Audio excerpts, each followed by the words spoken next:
What's up, you guys? Welcome back to part 2. If you haven't seen part 1, make sure you guys go watch it.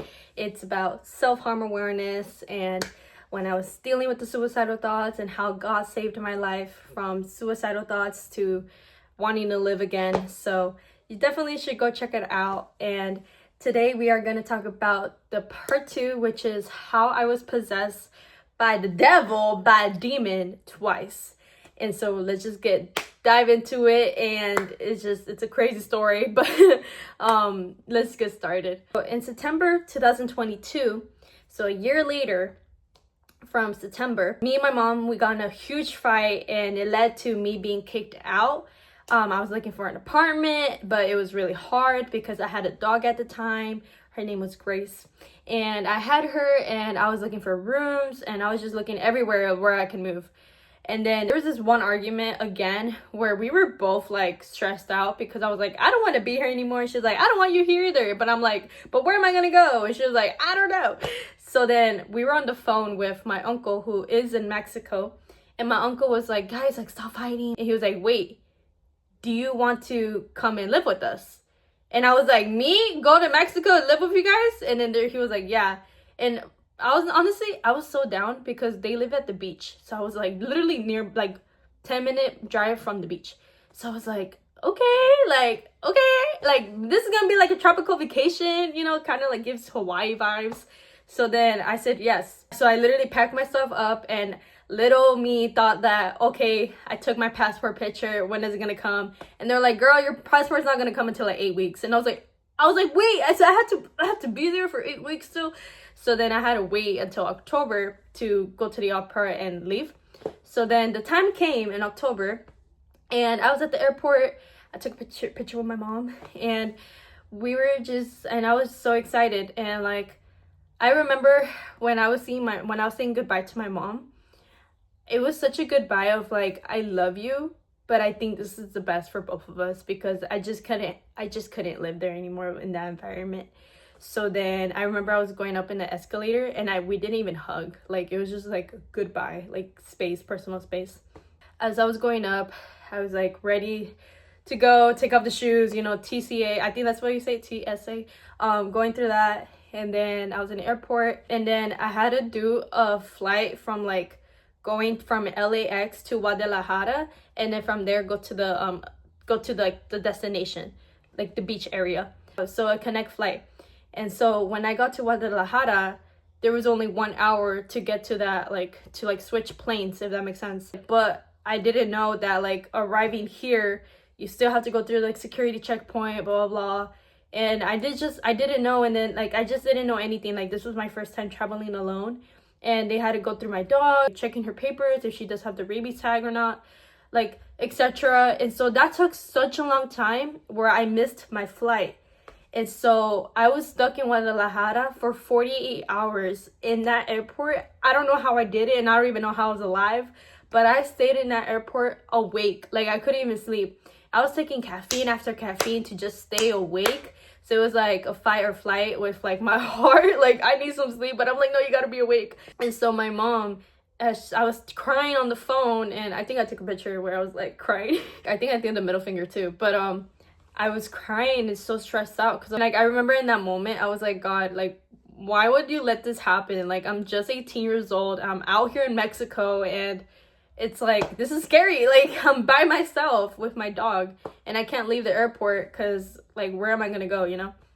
So then my mom got worried. Like, she actually got worried, and I was actually surprised she got worried because, you know, I feel like in the end of the day, like, mom and daughter, like, if you get into fights, there's always going to be love between, no matter what. So my mom was really worried, and she was freaking out. She was calling, like, I give the phone to the people in the, you know, behind the what's it called, the desk. And my mom was like, literally, like, she has a connect flight, she missed it, like, why can't y'all not help us? And they were saying the excuse like, we need papers because she has a dog, and like, she needs to do like a vet checkup, something like that. And I was like, what? Like, we were so like confused about all that paperwork and stuff. Cause I was like, I literally was good, like, you know, connect flight. Like, I didn't know, like, to make it sense.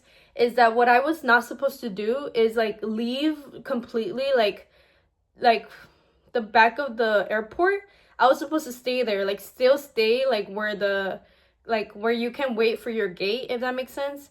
But then I was like, but I missed my flight, so I have to leave, like, leave like into the front and like check in all over again, if that makes sense.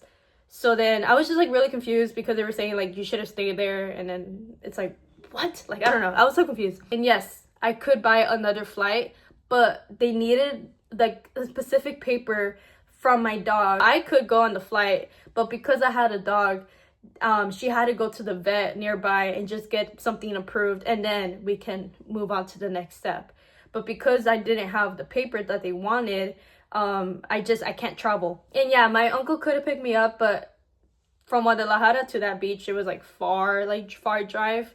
So we were just all of us in general, we were just like freaking out, like, what are we gonna do? So then that's when my mom reached out to her church that she used to attend and was just asking for prayer. She was like, pastor, people, like, I need some prayers, like, please, my daughter's alone over there and we don't know what to do. And then that's when someone from that congregation was like, hey, like, actually, I have family over there in Guadalajara. Maybe someone can pick her up. And my mom was like, yes, all we need is just that appointment with the vet, get that paper, and boom, let's go. And so then that's when it was like 48 hours passed. I remember I was gonna knock out, but I was like, no, I gotta be awake. I just didn't trust my surroundings. Like, what if someone gets my stuff, or I don't know. It was 2 a.m. Then when she walked in, I kind of recognized, like, that's probably her. She came up to me. She was like, hey, are you the daughter of my mom's name? And I was like, yes, it's me. Like, let's go home, wherever you're gonna take me. And so then that's when I arrived to their house, and I slept downstairs, and then I woke up and she was asking me, like, do you want to stay here for a bit, rest? And I was like, nope, I want to go home, like, to where my uncle is. So then that same day we went to go to the vet, and then we got the paper, and then we came back. I went back to the airport, and that's when I flied off to the beach. But I had to wait in the airport for 6 hours to like get to because it was a next day flight. So all that stuff happened in a matter of 3 days, because I was there in the airport for 48, and then the next 24 hours I was showered and got all ready, and then ready to go to the airport again at night, and then fly off. Like, I believe I flight off at 5 a.m. So yeah, that's all what happened. And then I got to the destination. I was super happy. I think I took a video. I'll play it right now.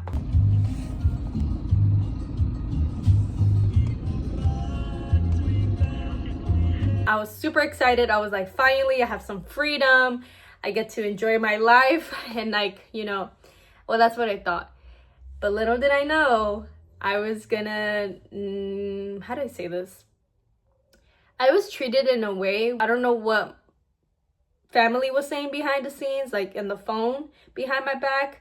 But they were looking at me as like a girl who has mentally ill issues. Which, I mean, it is kind of true, but like, they were saying like it was like really bad. I was like, okay, it's not that bad. Like, so then they made me work from 7 a.m. to 7 p.m. because their mentality is like, if she works all day, she's distracted, she doesn't have depression no more anxiety. So that's what they think, right? And that's not true. Like I honestly didn't even find that out until like, I'll say like maybe 3 weeks later. I was like, wait, like, y'all look at me that way? Like, y'all really think depression's gonna go away just like that? And I was like, really? You guys really think like whatever you guys want to label me as, like, it's gonna go away just because I work? Like, I was working full-time college, and I still wanted to commit suicide. But anyways, so when I found that out, I literally forced them. I was like, I just want to stay home. Like, I just feel like I need to rest. Like, everything I just been through, I just feel like rest is something that I need. I literally had to like force them to like let me stay home, because it was like 6 a.m. He's like, get up. And I'm like, no, I'm not gonna get up today because I'm gonna stay home. And they really literally tried to like push me to like get in the car and stuff, and I'm like, nope, I'm not getting out this bed. And then that's when he gave it up, and then it became a routine. I was like, nope, I'm not going to work today. Nope. And they weren't even paying me. They were just, my mom was the one sending money over. And I don't really want to get into like the financial stuff, but just know that she was providing me, and I wasn't getting paid about anything. Like if I wanted something like tacos, they wouldn't pay for it until, she sends money. So then when I was able to stay home and not work from 7 a.m. to 7 p.m., keep in mind their house, they don't have Wi-Fi. So I was like completely isolated. And what I would do is when I wake up at 9 a.m., I would do my breakfast downstairs, and then I would go upstairs and eat it in the room that I was staying at. And then I would go to the gym, I would work out, and then it was like that, like constantly, like a routine. And then there was this one day in November. Wait, hold on. I don't remember the dates exactly, but let's just say it was like the beginning of November.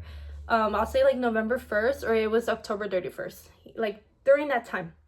So there was this day where they took the day off completely for they can go on a fast. So then everyone was home, like their daughters, me, everybody was home. And I remember they were fasting downstairs. They left some food in the kitchen for us to eat. And it was like 4 p.m. But that whole morning, I just didn't eat until like last minute, until I was like really hungry. Keep in mind, I was like angry at the same time, like hangry, So I wasn't angry at anyone. You just, when you're hungry, So I keep saying, but just kidding. They were fasting downstairs. I was upstairs with my cousins. And then that's when I was like, I'm really hungry. We should go downstairs and ask if we could get tacos.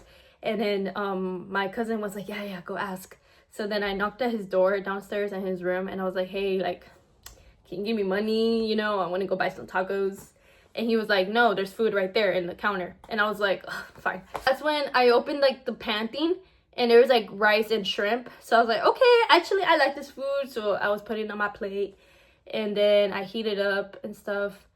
And then as I turned around, listen to this part. As I turned around, I felt like I wanted to cry. It was like that. And then I was like, what the heck? That was weird. That was something I didn't control. That was weird because it happened and I didn't mean to do that. It was something that I couldn't control. Like, it just happened. So then I was like, that was weird. So then we went upstairs because downstairs there's flies everywhere. There's flies like from left to right. And I was like, we shouldn't eat here. Let's go upstairs because there's never, ever flies upstairs. I don't know how that's possible, but there's never flies upstairs. So then we went upstairs, and then me and my cousin were eating. I was sitting in this chair, she was sitting in the stairs, and we were having a good time just eating. And she asked me this question. She was like, so what do you like about Puerto Escondido? And I was like, what I like about it is the beach. I really like how you guys live literally nearby the beach. And she was like, me too. And then she was eating. And then next thing you know, she was looking at me. She was like, hey, like, could you stop doing that? And then I was like, doing what? And then she was like, I don't know, but you're acting a little weird. And I was like, and I literally looked at her, and as she said that, my vision, I don't know how to explain this, but like, okay. My vision was like wavy, and then everything was green. Everything was green. There was this really big fly that I was seeing, and it was like that, but it was so big. Like, it was like this big. It was like this big. And that's when I like looked at her. I dropped my food, and she goes running downstairs, and I'm after her, chasing her, like literally chasing. And then next thing you know, I'm downstairs. And this part I don't really remember, but the next thing you know, I'm on my knees on downstairs, and I'm pointing to the floor like this. And I was like, devil, get off of me. You don't belong to me. I go for the Lord. You don't belong to me. I was like that. And then my uncle, my aunt, ran out the room. Like, I remember, like, the door slammed. Sorry. The door slammed. And then he got the anointing oil. And then he, like, put in his hand. And he was, like spraying it on me. And he was like, and then he touched me. And then that's when I calmed down. And he was like, yeah. Like, yeah, in Spanish is like, stop, like that, And then I like stopped. And then I like got back to my normal vision. And I was so shocked that like my mouth was like that, right? I was so shocked. Like, I didn't even know what to say. I was like, what just happened? But I was like so like in shock, right? And then that's when they both looked at me like that, and they were like, do you do witchcraft? Just asking like, what's wrong with you? What happened to you? And I was like, I don't know. Like, I don't know what just happened. And then boom, again, the vision came back. But it was normal vision, but it was like a vision of like, I can't control myself. So I was being possessed, because I know the difference between possession and oppression. This was possession. If you guys want to know what that means, just search it up, you know, like the differences. But I was possessed because I couldn't control my body at all. So my uncle tested me because he wanted to see if I was still there, because I was like kind. I'll be like, oh uncle, like sorry, like I'm so sorry that just happened.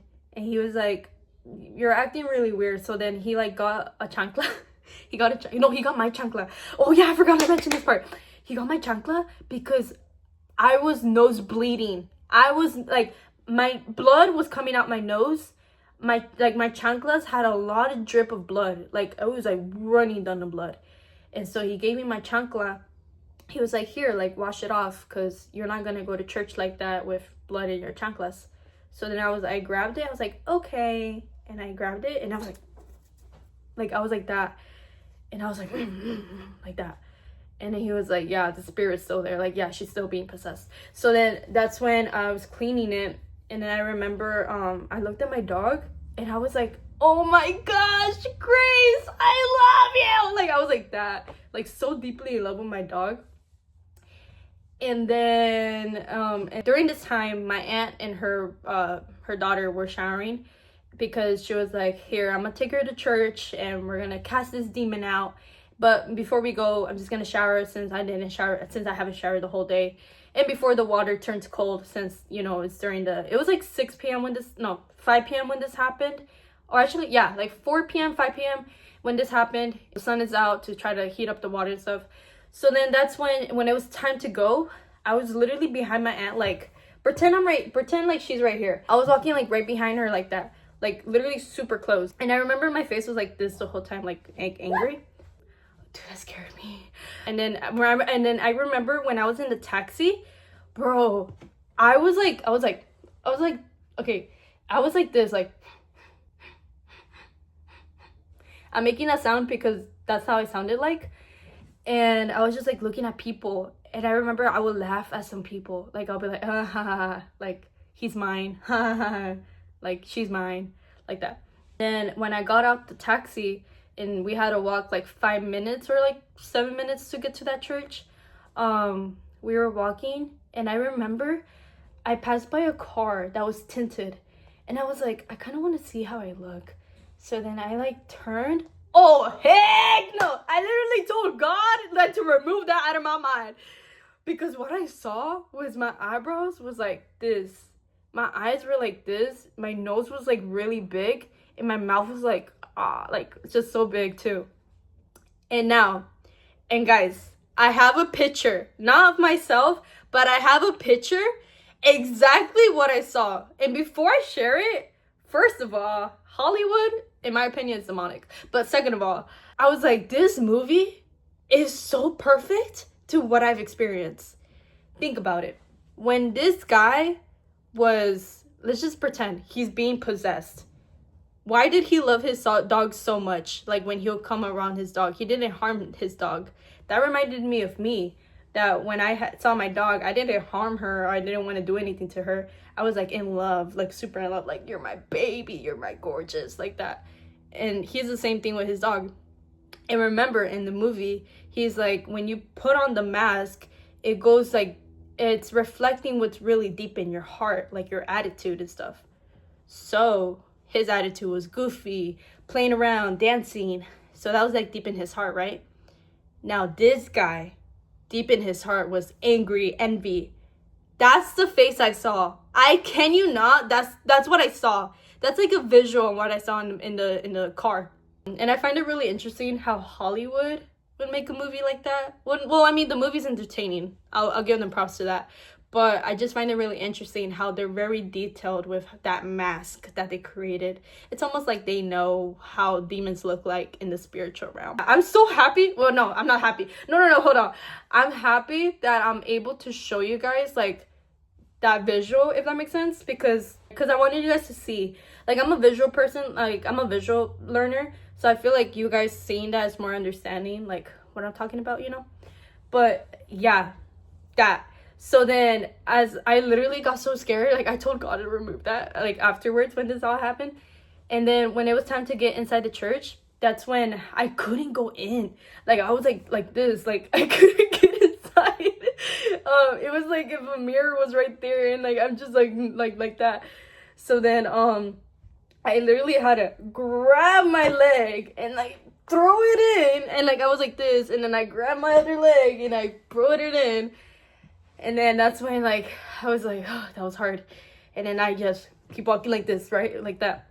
And then that's when I sat down and I went like and then that's when they were like talking right there in the side, just talking about like, you know, what was going on with me. I remember this. My aunt, she was looking at me, she was like rolling her eyes, and I was really mad. I was like, why is she rolling her eyes on me? That's when I saw a couple of girls who had like a pizza box, and they were literally coming in church. And then I was like, I literally stood up, I grabbed the chair, and I like wanted to throw it like towards them, and they're like, hey, like literally went like that to me. And the girls were like, what the heck? And like they literally like went and like they literally had to like fast-paced walk to like wherever they were going, because I wanted to like kill them. That's what I said. I was like, I'm gonna kill you. And I sat down again, and then that's when they were like focused on me instead of like talking about me in the side. And they're like, hey, like, what happened? And I was like, blah, blah, blah, blah. And then they were like, interesting. So then they were like anointing me, but I was like, blah, blah, blah. And then that's when, pretend this is literally it looked like this. Very good visual. They had a whole bottle like this of anointing oil, and they gave it to me, and I was like,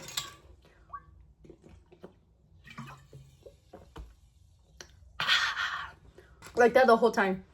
And I I chugged it down until like here, anointing oil. Like if you don't know what anointing oil is, basically olive oil.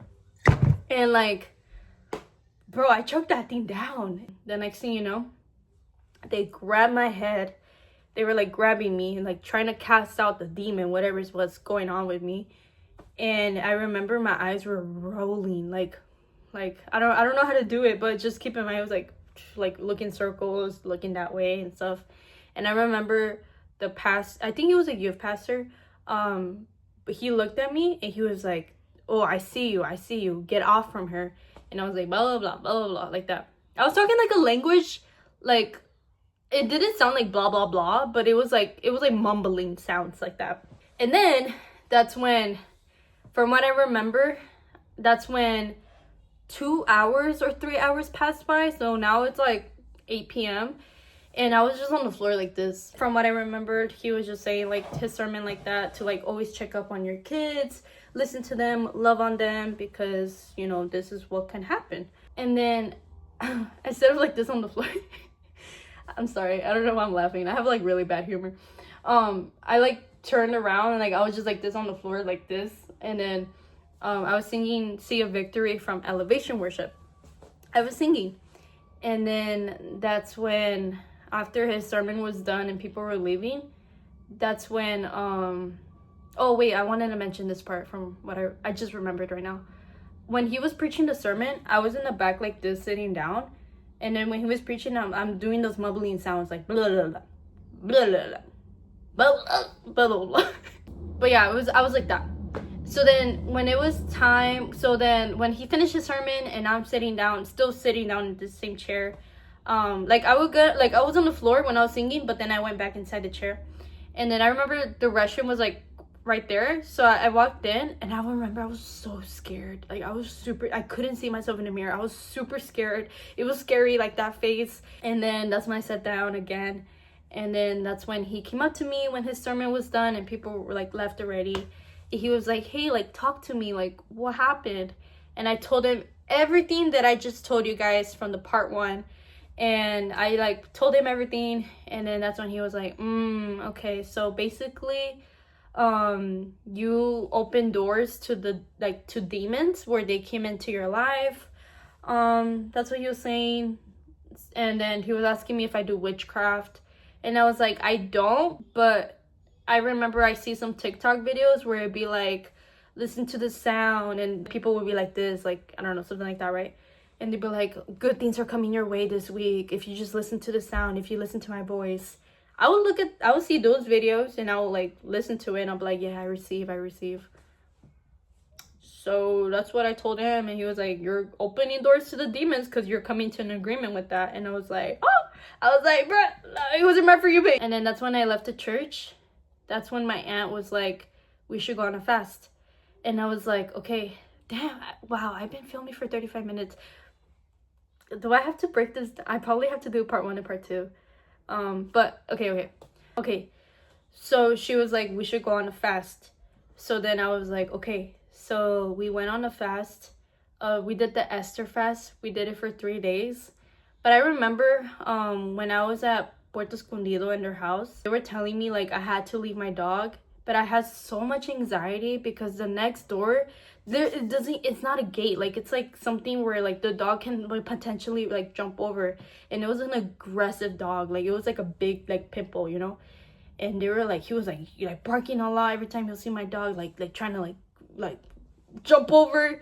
And I had so much anxiety. I'm like, heck no, I'm not leaving my dog here. Oh, heck no.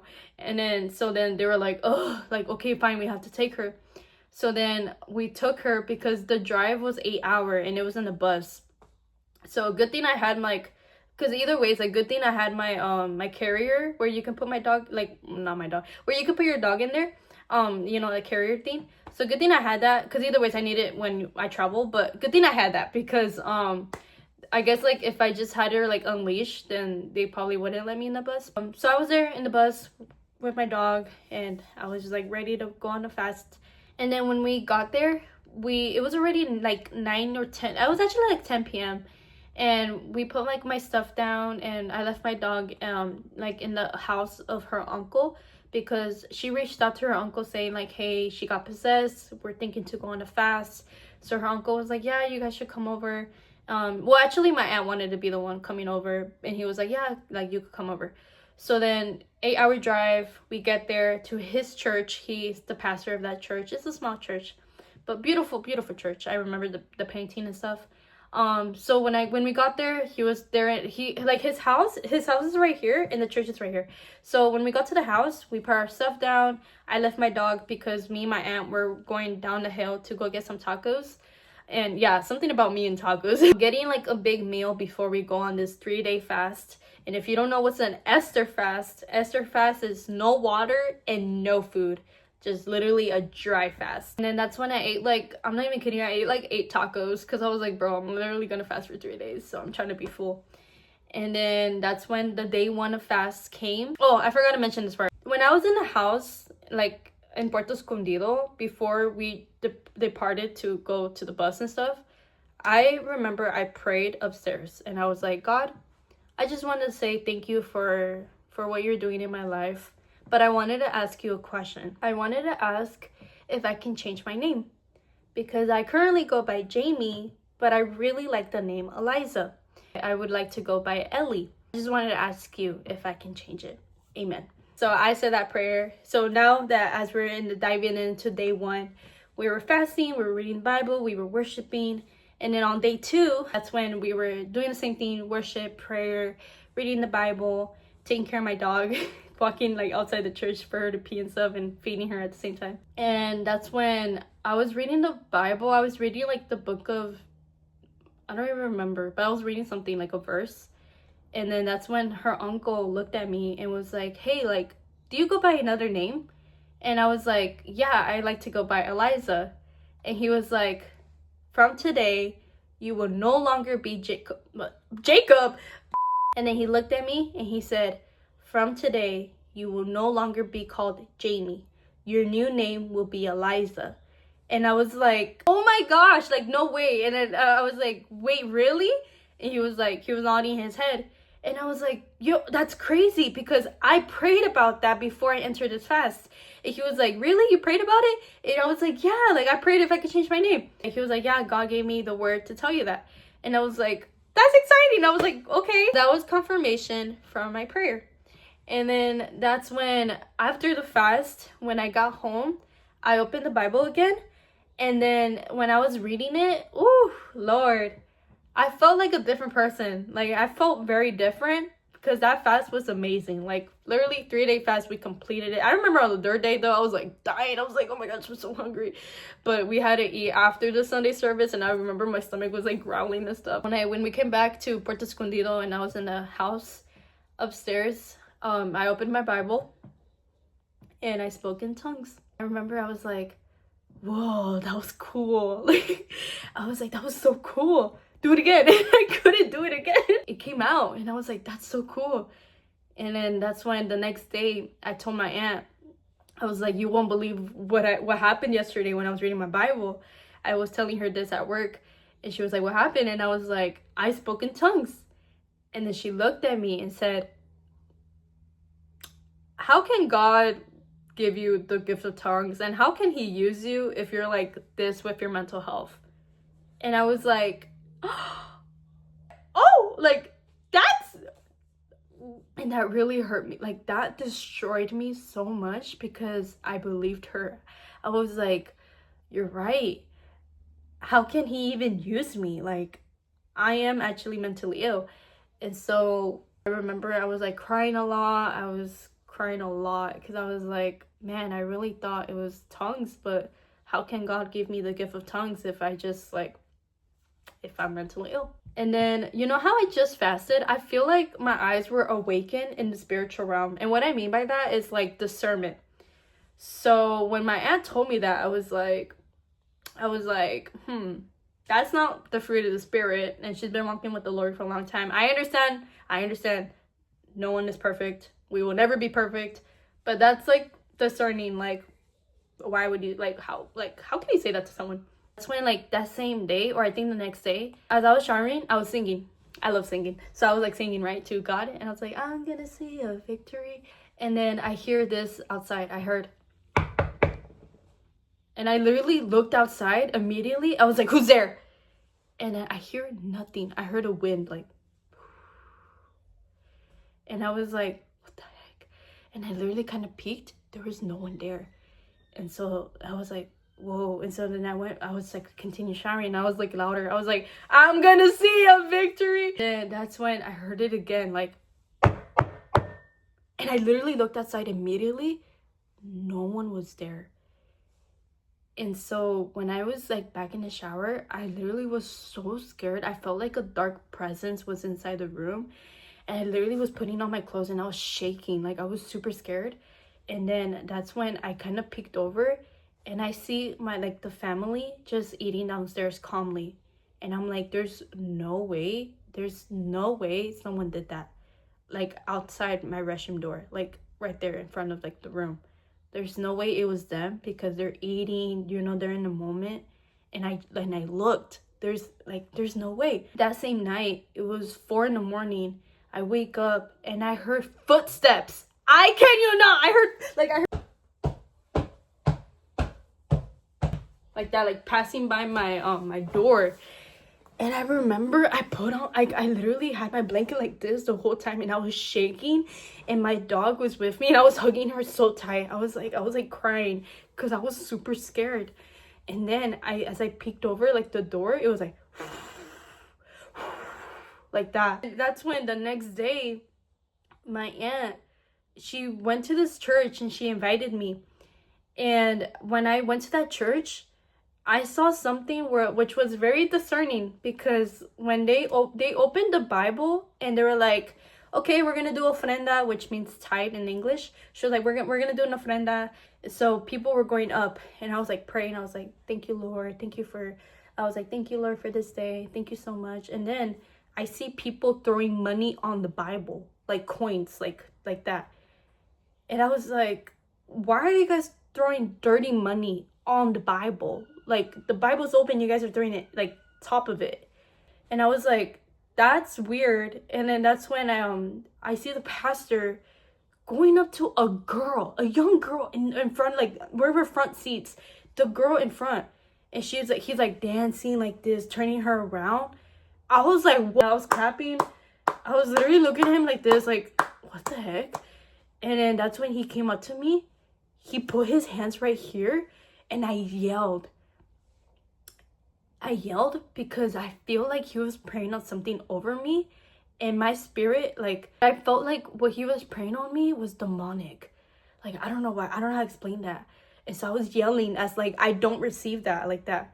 And then that's when, like, I was on the floor, like, kicking and stuff. I was like, I don't receive whatever he's trying to pray or put on my mind. Or, like, I don't even know what he's praying about. And then that's when, like, I stood up. And I was like, what the heck? I was like, and then my cousin was like, why were you on the floor like that? And I was like, because he was trying to pray over something over me. And then that's when we went back home, and they gave like something to my aunt. I think it's called sal de tierra. And she was putting it all over the house. And discernment kicked in again. And I was like, that's witchcraft. Like, I don't care what anyone says, but I believe that's witchcraft, what she's doing right now. Why are we using salt to protect the house? And so and then she had like such a nasty attitude towards me suddenly. And I was like, bro, like, my aunt was kind of nice to me, and now she's not anymore. It's almost like I'm encountering the Holy Spirit, and she doesn't like what's inside of me or behind me, like the Holy Spirit, you know? Whatever spirit she's carrying probably doesn't like me, you know? We got in a really bad, like, argument. We didn't get in an argument, but I kind of heard, like, her and my uncle getting in such a bad argument. Because my uncle is, like, my family side. And my uncle, the next day, he was like, hey, like, I had a discussion with my wife, and I think it's best that you don't live here anymore. So maybe ask your mom if you can leave back to America, or, you know, whatever you want to do, but you can't be here anymore. And I was like, oh, okay. So I was like crying out to my mom. I was like, Mom, like, they don't want me here. Like, did I do something? And my mom was like, girl, you didn't do anything. I think it's your aunt that's acting like a little weird, and maybe God is protecting you. Because I don't want to get into like her business of not my mom, but my aunt. But just keep in mind, like, I don't think she's a Christian. I think she's, like, maybe witchcraft. But I don't know. And I'm leaving it with I don't know, because I don't know her heart. And I don't know how's her relationship with God. And, like, I don't know. And then my mom was like, you should go and live with my mom, like, my grandparents. And I was like, wait, you're right. Like, I should go visit them. Like, it's been a minute. So then my mom contacted my uncle. And literally, shout out to my Uncle David. Like, bro, shout out to him. He's a real one. He literally was like, he got the message, and he was like, oh, Eliza, like, yeah, I'll go pick her up. And he literally left that same night to come and pick me up. And I remember I was so happy. I was like, yes. Because my uncle, who is from Puerto, he was like, so when are you planning to leave? I was like, tonight. Like, I'm leaving tonight. And then my uncle was like, okay, you just gotta wait until he comes home. So then he came home like at 2 a.m. Bro, I couldn't even sleep. Like, I didn't want to go to sleep because I was like, bro, what I'm hearing outside? Oh, heck no. I just didn't sleep. I was just like on my iPad, like playing games because there was no Wi-Fi. So I was just playing Subway Surfers. And then that's when he finally came. I heard him like doing this, like the lock, whatever they have in the gate. And I was like, yes, it's him.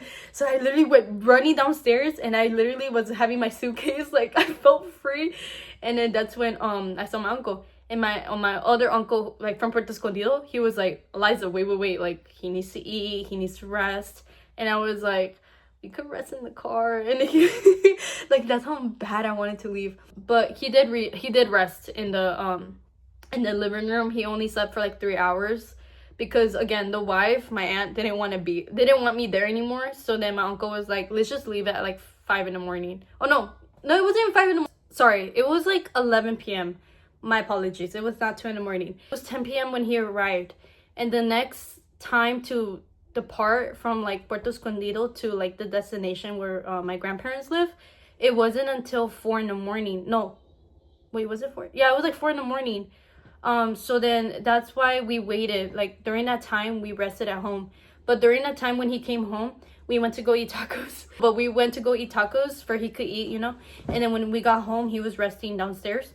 And then when it was 3 a.m, that's when we were in the car of my uncle in Puerto Escondido, and we were going to that like van to like departure from like Puerto Escondido to the destination. That's when we went to my grandparents' house. Literally that same day, my mom does have a house over there, but there's nothing in the room. So that same day when we arrived, like I slept throughout like the time in the van. But when I got there, my uncle, shout out to my uncle, because he literally is a real MVP and he does so much for me.